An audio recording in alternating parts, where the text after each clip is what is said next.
Sa mga naghanap ng trade mga idol, ayan o, 29er. Palamang large ang sukat nito kasi kita yun naman ang laki ng batalya niya. So non-tapered head tube, andito yung logo ng trade.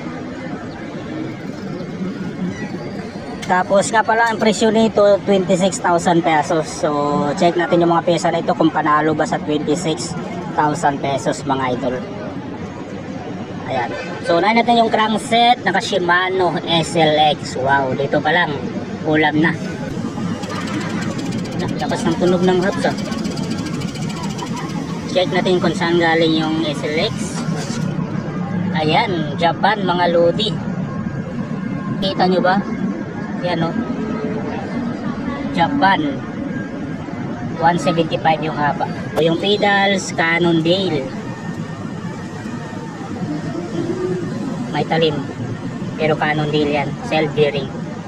FD SLX clamp type yan, 3x nga pala ang karga nito. Siyempre Halotech na yan.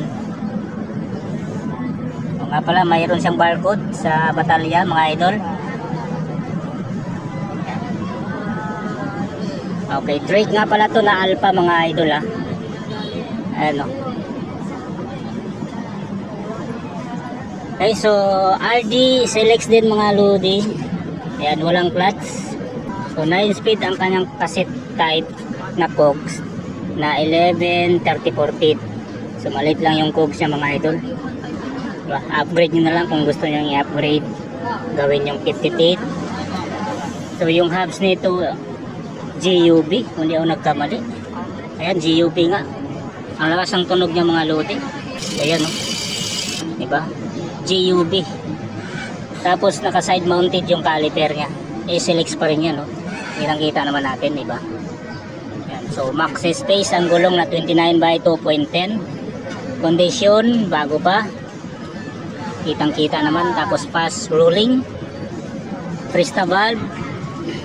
Sunfeed ang kanyang rims mga idol. So naka quick release seat post clamp, seat post, may brand to. Maganda ang kanyang seat post at saka yung saddle nya. PS 1.0 15. Tapos iwalay pa yung dulo. Kakaiba yung saddle nya. Yan ang kanyang saddle mga idol. Mayroon siyang free battle case dalawa. Free na po yan. Tapos yung headset dito, weight, stem, weapon, animal. Mayroon siyang maliit na spacer dito, carbon. Handlebar, naka box whip from AVR. Handle grips from Rock Bros. Yung hydraulic nya from Shimano SLX pa rin na L-type. Shifter, Shimano SLX. Ganun din dito sa kabila. Ayan na kanyang tinidor oh. Yan, GUB din yung hub sa harap. Same lang din sa likod. Ganon din yung gulong at saka rims. Pares. Ayan. Rotors 160 yung diameter. Ayan, SLX pa rin yung caliper. Ayan, si Trade.